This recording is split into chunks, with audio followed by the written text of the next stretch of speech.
नमस्कार, good morning all of you. आप सभी का एक बार फिर से स्वागत है अपनी इस ऑनलाइन क्लास में। कल तक हमने बात की थी विद्युत फ्लक्स के बारे में, सतत आवेश वितरण के बारे में और उससे संबंधित विद्युत क्षेत्र के बारे में। आज अपने बात करने वाले हैं गाउस के नियम की कि विद्युत क्षेत्र के लिए गाउस का नियम क्या होता है। एक्चुअल में क्या होता है कि मान लो अपने पास एक बंद पृष्ठ है, किसी भी आकार का एक बंद पृष्ठ होगा। उस बंद पृष्ठ के अंदर कुछ न कुछ आवेश रखा हुआ है, जैसे Q1, Q2, माइनस का Q3, इस प्रकार से बहुत सारे आवेश रखे हुए हैं।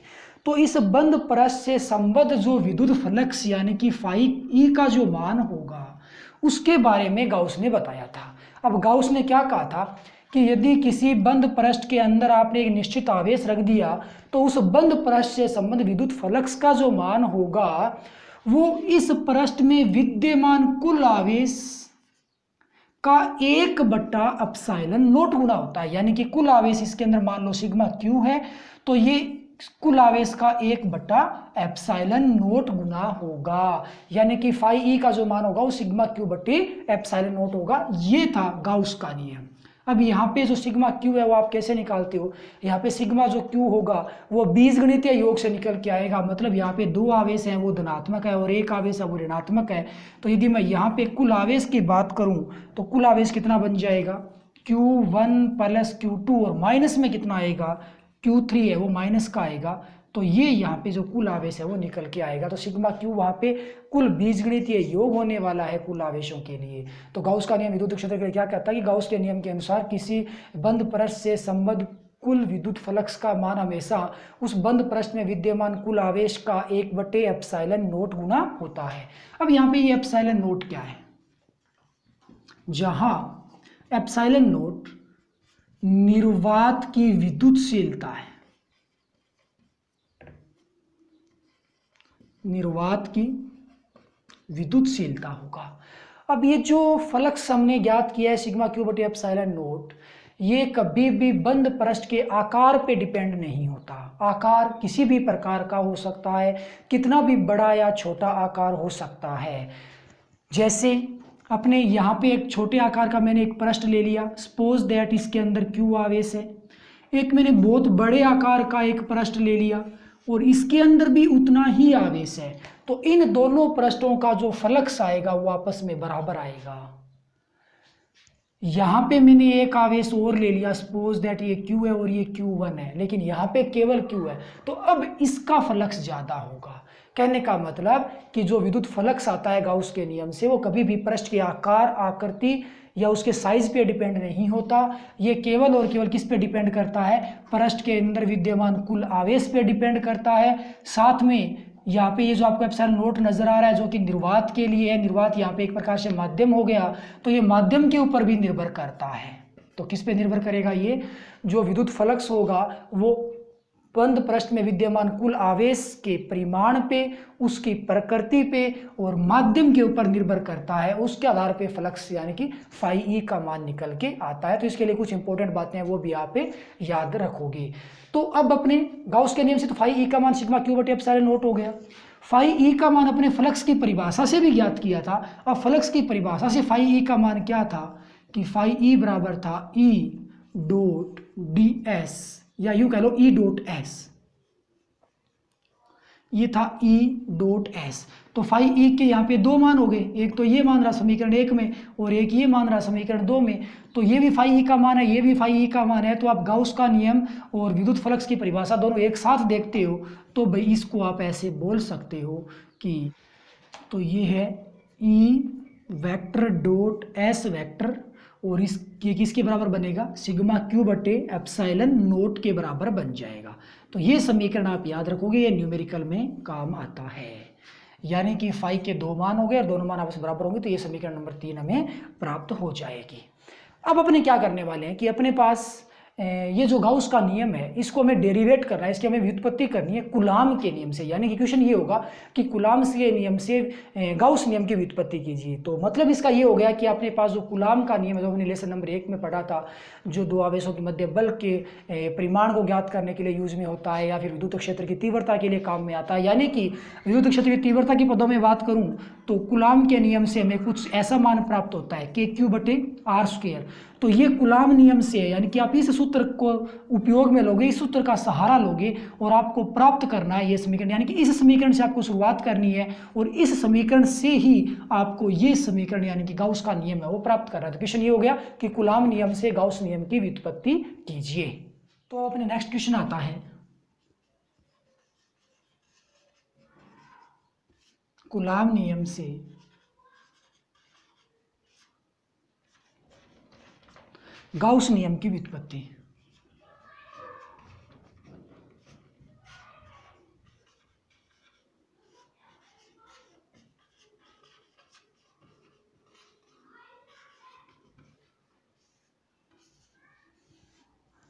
ओके, इसके लिए अपने पास एक बंद पृष्ठ है,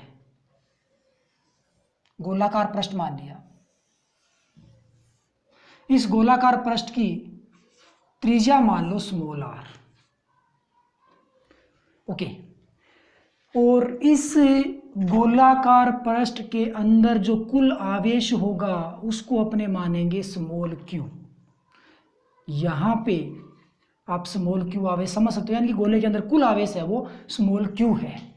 सो इस पॉइंट पर तीव्रता यदि अपने ज्ञात करनी पड़े, जैसे अपने यहाँ पे एक अल्पांश ले लिया, इस पॉइंट पे सबसे पहले आप कूलाम का नियम काम में लो, तीव्रता को देखोगे तीव्रता कितनी बनेगी। तो Q यहाँ पे इस अल्पांश को अपने कितना नाम दे देंगे, ये अल्पांश होगा, इस अल्पांश को अपने नाम देंगे ds, यानी कि इसका पृष्ठीय क्षेत्रफल है वो ds है। और इस पृष्ठीय क्षेत्रफल की जो डायरेक्शन आएगी वो कहाँ आएगी, पृष्ठीय क्षेत्रफल की दिशा हमेशा पृष्ठ के लंबवत बाहर की ओर होती है, तो इस ds की डायरेक्शन है वो ये आएगी। अब यदि यहाँ पे प्लस q आवेश विद्यमान है तो तीव्रता की डायरेक्शन भी प्लस से ठीक बाहर की ओर होती है, तो E की डायरेक्शन भी इसी दिशा में हो जाएगी। यानी कि इस पृष्ठ के लिए, किस काल्पनिक पृष्ठ के लिए E और ds के बीच में जो एंगल बनेगा वो कितने डिग्री बनेगा, 0 डिग्री बनेगा। ओके, तो ds पृष्ठ पर विद्युत क्षेत्र की तीव्रता, या यूं कह लो q आवेश के कारण तीव्रता, q आवेश के कारण तीव्रता,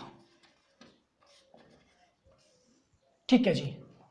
अब q आवेश के कारण तीव्रता कितनी बनेगी, E बराबर क्या होता है, E बराबर होता है KQ/R²। क्या होगा, KQ/R²। अब यदि आप इसको सदिश रूप में लेना चाहते हो तो यहाँ पे आगे क्या लगा सकते हो, डॉट r लगा सकते हो, लेकिन मैंने फिलहाल यहाँ पे इसको परिमाण के रूप में ले लिया है। तो विद्युत फ्लक्स की परिभाषा क्या कहती है, फ्लक्स की परिभाषा से,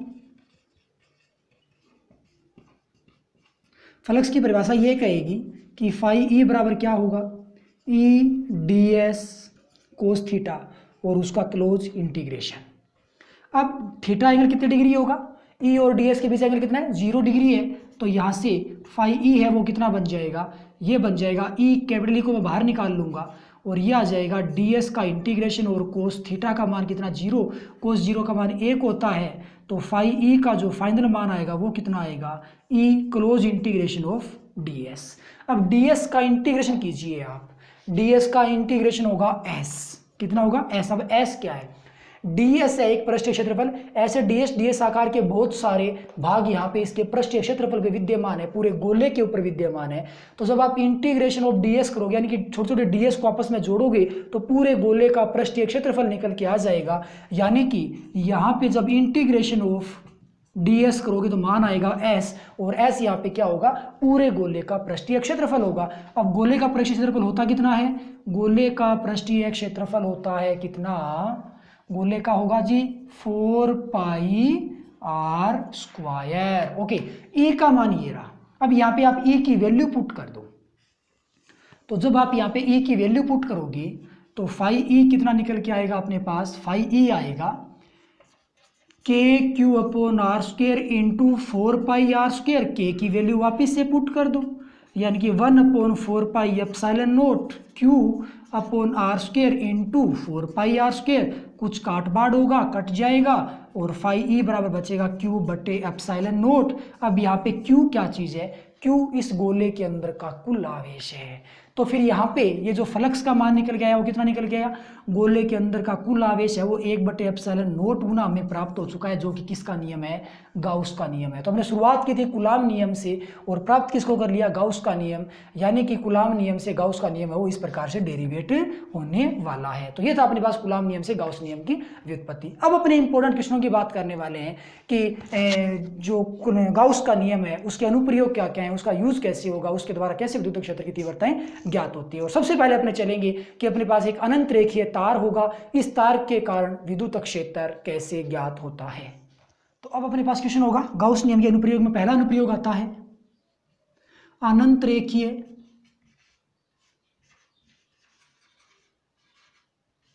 आवेशित तार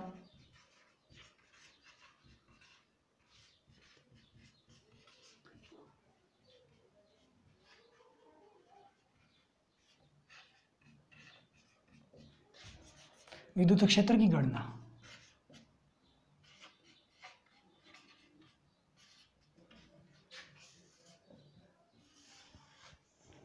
अनंत रेखीय आवेशित तार के कारण विद्युत क्षेत्र का मान कैसे ज्ञात करोगे? एक्चुअल में उसके लिए अपने पास एक अनंत रेखीय आवेशित तार होना चाहिए। सपोज दैट ये तार इस प्रकार की कंडीशन में है, तो सबसे पहले हम क्या करेंगे कि उस तार के कारण विद्युत क्षेत्र की डायरेक्शन क्या होगी वो ज्ञात करेंगे और उसके बाद उसकी तीव्रता को देखने वाले। पहले हम दिशा निर्धारण करेंगे, दिशा का ध्यान करेंगे कि दिशा किस डायरेक्शन में आने वाली है। तो अपने पास एक अनंत रेखीय तार सपोज दैट इस प्रकार से है। अब इस तार के लिए क्या होगा?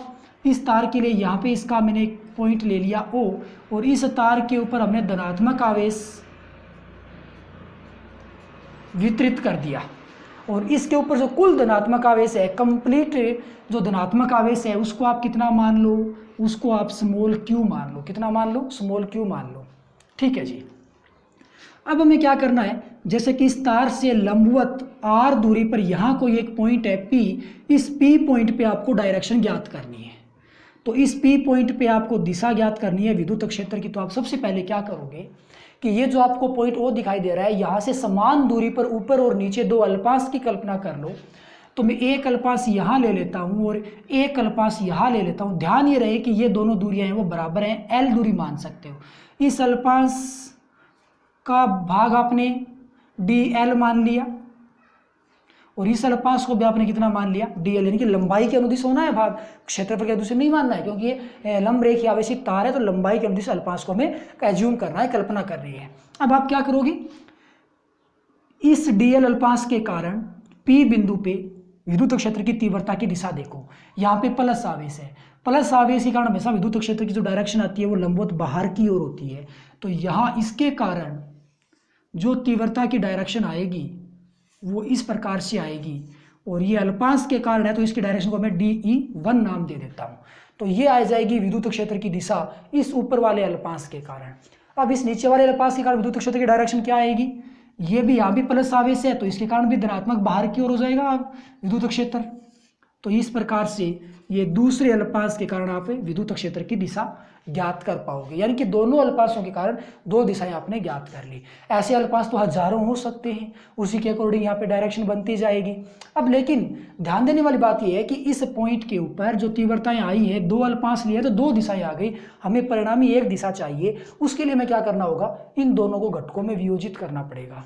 तो सपोज दैट कि ये थीटा एंगल बनता है तो जी ये भी थीटा एंगल बनेगा। अब आप इनको घटकों में तोड़िए। सबसे पहले आप DE1 को तोड़ोगे तो DE1 के लिए एक घटक ये बनेगा और एक घटक ये बनेगा। इसी प्रकार DE2 के लिए एक घटक ये बनेगा और दूसरा घटक ये बनेगा। अब यदि ये एंगल थीटा है तो ये एंगल थीटा होगा, क्योंकि आमने सामने कोण है, शीर्षाभिमुख कोण है। इसी प्रकार ये एंगल थीटा है तो ये एंगल भी थीटा होगा, ये भी क्या है, शीर्षाभिमुख कोण है। ओके, तो DE1 को घटकों में तोड़ते हो ना तो ये DE1 इस घटक के साथ एंगल बनाता है, तो ये घटक है वो कोस थीटा का होगा, तो ये बनेगा DE1 कोस थीटा और ये जो घटक आएगा वो किसका आएगा, ये DE1 साइन थीटा का घटक आएगा। इसी प्रकार DE2 को घटकों में तोड़ोगे तो ये घटक भी इसके साथ एंगल बनाता है थीटा, तो ये घटक है वो कोस के पदों में आएगा, यानी कि DE2 को तोड़ा तो ये बन जाएगा DE2 कोस थीटा, और ये जो ऊपर वाला घटक है ये बन जाएगा DE2 साइन थीटा। ओके, अब यहां पे ये जो दो घटक हैं DE1 साइन थीटा और DE2 कोस थीटा, यहाँ पे DE1 और DE2 परिमाण में समान होंगे। कैसे होंगे? जैसे कि L5 DL है, इसको आप इस P पॉइंट से A दूरी पे समझ लो, यानी कि ये जो डिस्टेंस है वो कितनी मान ली? A मान ली।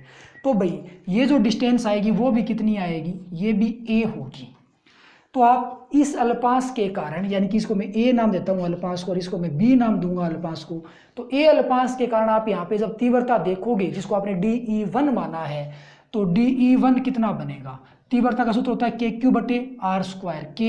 KQ यहाँ पे अल्पांश है DL के पास तो आवेश बहुत कम होगा, DQ आवेश होगा, तो यहाँ पे आवेश है वो DQ बनेगा, और बटे में आता है R²। R यहाँ पे दूरी होता है, परंतु यहाँ जो दूरी है वो कितनी है अल्पांश से? वो है A, तो ये हो गया A²। तो इस अल्पांश A के कारण जो विद्युत क्षेत्र आया है वो DE1 आया है, और उसका मान इतना है।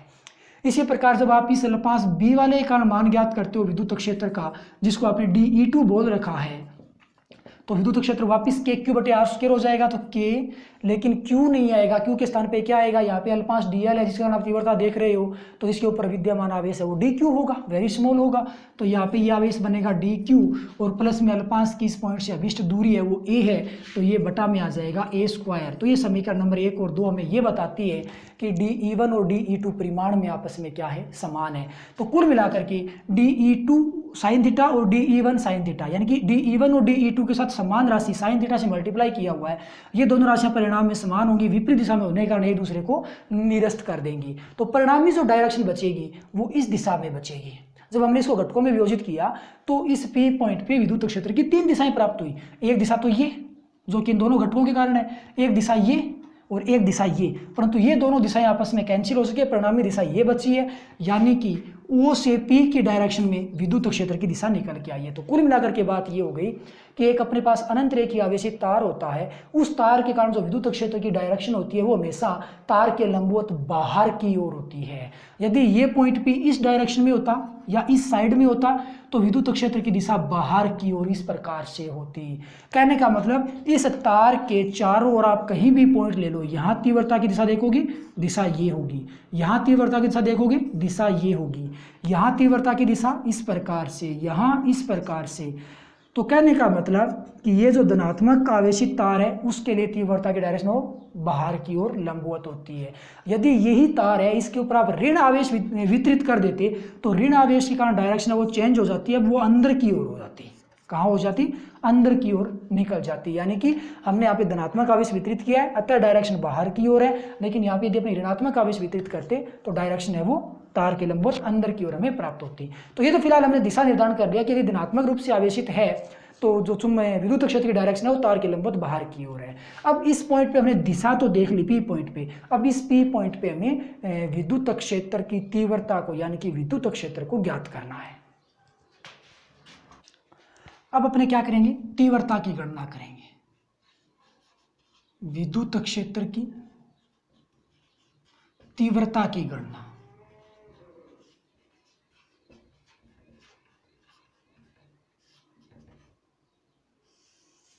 ओके।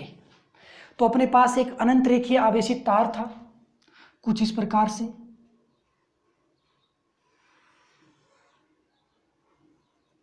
जिसके ऊपर धनात्मक आवेश वितरित है।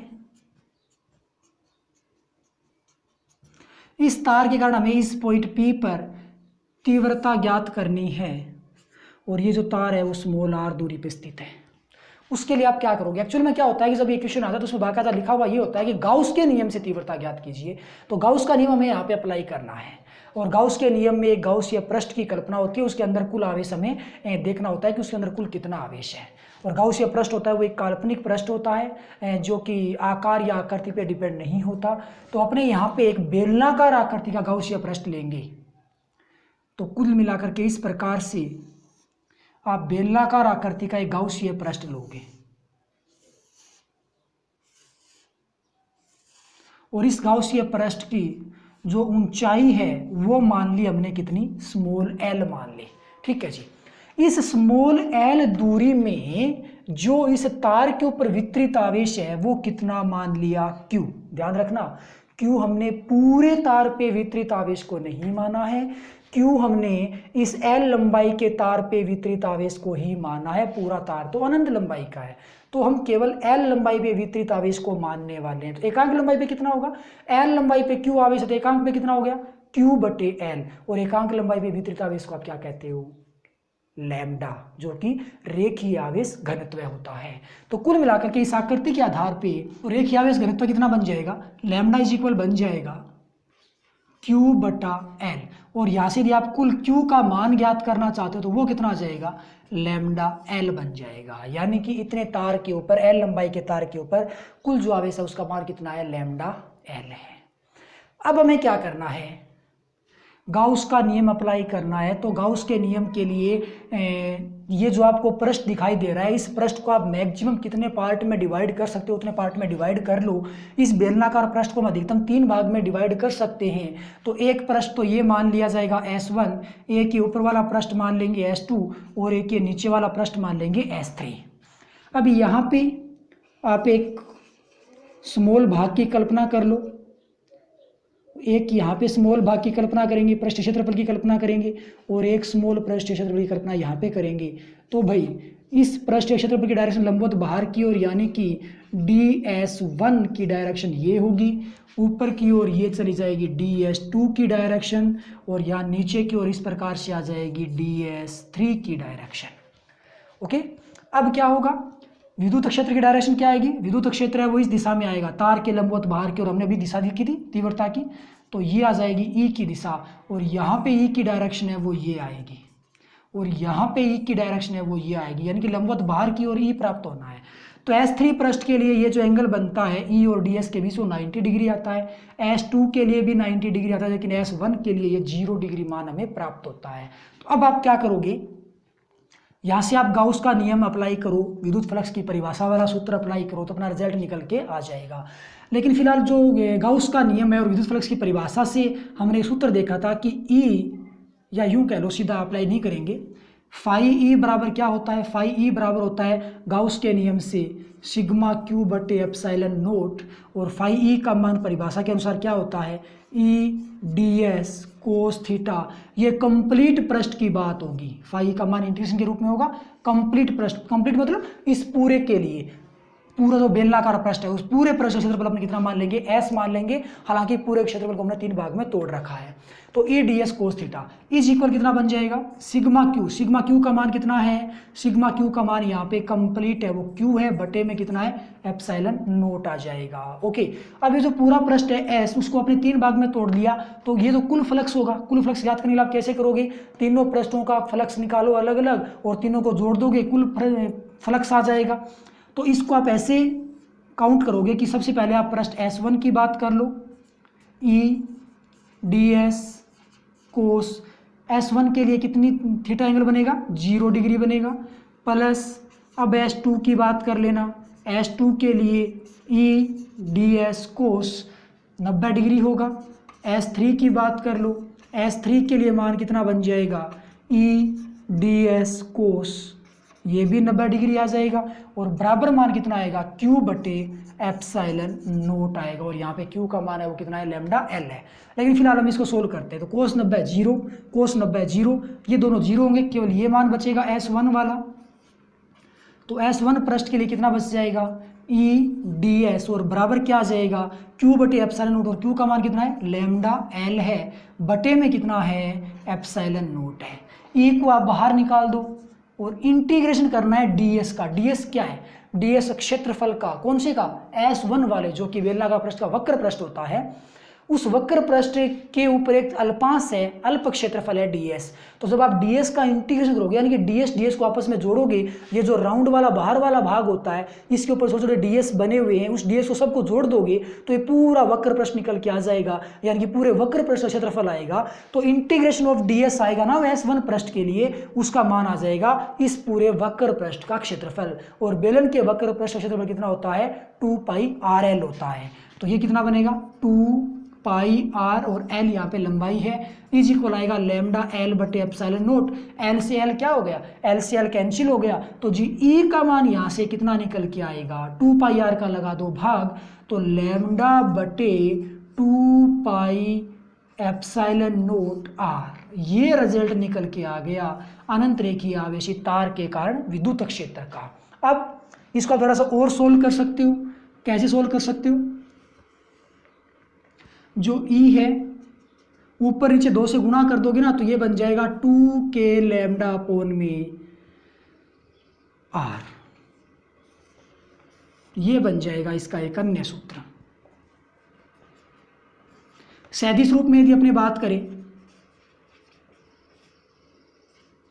सैद्धांतिक रूप में इसका मान कितना बनेगा, तो भाई ई वेक्टर इज इक्वल कितना आ जाएगा 2k लैम्डा बटे आर और यहाँ पे लगा दिया जाएगा आर कैप, तो ये आ जाएगा सैद्धांतिक रूप में इसका रिजल्ट। तो कुल मिलाकर के बात ये हो गई कि जो विद्युत क्षेत्र की डायरेक्शन होती है वो तार के लंबवत बाहर की ओर होती है, तीव्रता का मान 2k लैम्डा अपोन में आर होता है और सदिश रूप में ये मान आता है, जो कि आपको समीकरण नंबर 3 में नजर आ रहा है। विद्युत क्षेत्र की तीव्रता का मान, ये तीव्रता दूरी आर के व्युत्क्रमानुपाती है, यानी कि ये जो पॉइंट है वो इस तार से जितनी ज़्यादा दूरी पे होगा तीव्रता का मान उतना ही कम होगा। प्लस में लैम्डा के ये समानुपाती है, कौन, तीव्रता, लैम्डा के समानुपाती, लैम्डा क्या है, रेखीय आवेश घनत्व हो गया, तो लैम्डा के तो समानुपाती हो गया और दूरी के क्या हो गया, व्युत्क्रमानुपाती हो गया। तो यहाँ से यदि अपने ग्राफ बनाने की कोशिश करें किस किस के बीच में, तो एक तो बन जाएगा विद्युत क्षेत्र की तीव्रता ई और दूरी आर के बीच में, ई और आर के बीच में व्युत्क्रमानुपाती का ग्राफ आने वाला है, जबकि दूसरा ग्राफ यदि अपने बनाने की कोशिश करें किस किस के बीच में, ई और लैम्डा के बीच में, तो ये कैसा ग्राफ आने वाला है, ये समानुपाती का ग्राफ आने वाला है। तो कुल मिलाकर के ये ग्राफ भी यहाँ पे एक इंपॉर्टेंट होगी, कई बार 1 नंबर का ग्राफ भी पूछ लिया जाता है। तो ये था अपने पास अनंत रेखीय आवेशित तार से संबंधित क्वेश्चन। आज के लिए बस इतना ही, कल अपने बात करेंगे चालक और अचालक प्लेटों के लिए विद्युत क्षेत्र की तीव्रता के बारे में। Okay, bye, thank you.